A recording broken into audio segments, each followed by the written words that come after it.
back to part 2 of my 31 Days of Horror series.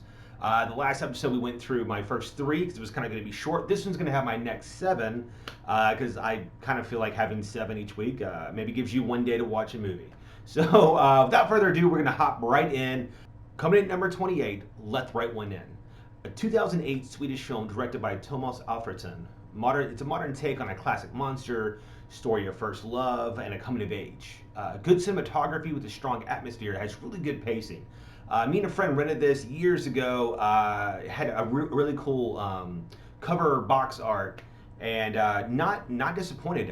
It's not going to be your typical monster film. I think this one has a lot more heart in it. As this child who's bullied befriends this vampire who moves in. There's also this other tale that this vampire has this ward almost, and you get the sense that maybe that guy used to be a loved one as a child as well, and maybe this vampire just kind of like collects these things. But there's a lot of really good tension. It builds really well. It's shot really gorgeous. Even though it came out in 2008, it feels like a film shot like in the 70s. It's very, very stylized. You can also watch Let Me In, the American version. That it's not bad either. It got a little bit of a bad rap, but that one's also solid. So number 28, Let the Right One In. Number 27, Attack the Block. A 2011 British film directed by Joe Cornish, starring a young John Boyega. It's a sci-fi film taken to the inner city as monsters descend upon a block protected by a gang of youth. It has a really good mix of monster fun and social commentary, creative creature designs with relatable characters. I'd seen this somewhere and I decided to just like check it out. I think it was at like a local Redbox or something here in like the States. And it was just great. It also has a really small role by Nick Frost.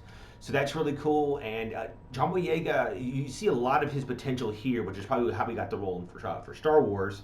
And I love the creature design because when you first see them, you think that it's their eyes that have this like really blue glow, but you find out it's their teeth actually. So it was very, very different. It was cool. I liked it a lot. It's definitely worth your time. I don't know where you can find it, but you should definitely check that out. 27, Attack the Block. Coming in number 26, Tremors. A 1990 film directed by Ron Underwood starring Kevin Bacon and Fred Ward. Two half-brained friends who are always looking for a way to find easy money end up finding a giant worm instead. Solid and complete script, very smart and funny characters.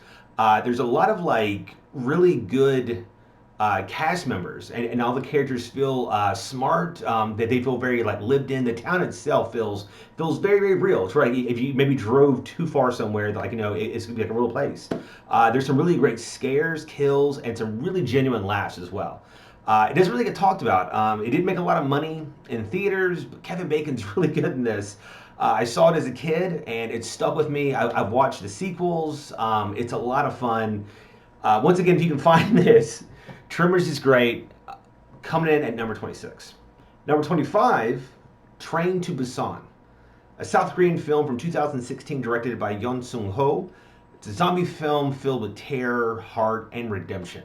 Some plot inconsistencies cause a few speed bumps on an otherwise fun ride.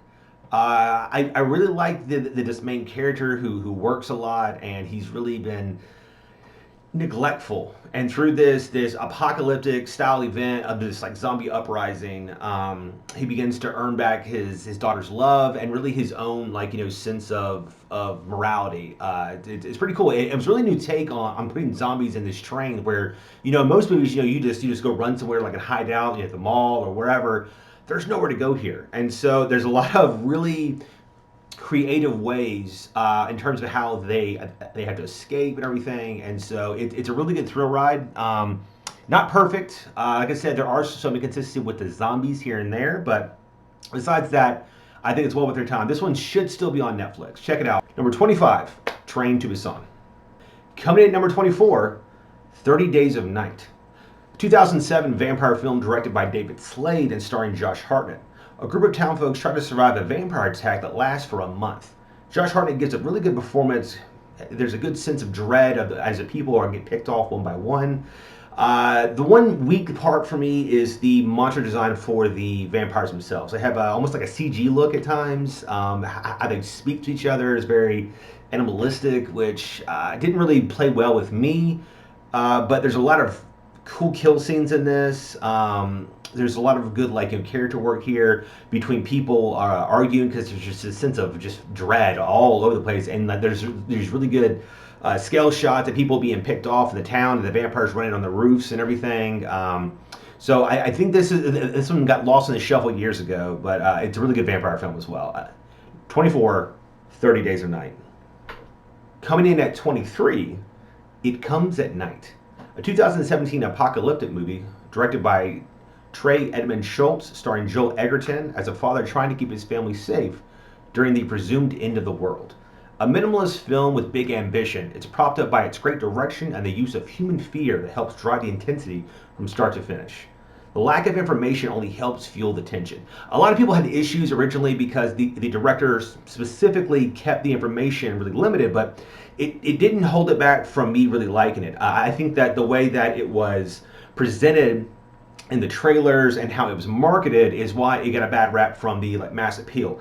This is a great film. The director, the way that he gets natural light is just incredible. That there's such this amazing sense of just pacing where you're just uneased the entire time. You don't know if people if they're going to turn on each other, if people are sick, if they're trying to rob people because they're all these scrappers at this point, and so it's just tension. Joel Egerton is awesome in this.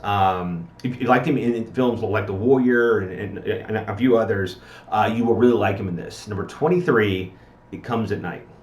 Number 22, Hush, a 2016 slasher film directed by Mike Flanagan and starring Kate Siegel.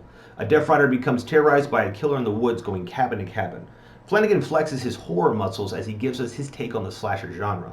Sometimes less is more, and there's no need for a large body count as the game of cat and mouse between the writer and killer is more than enough to keep up the scares.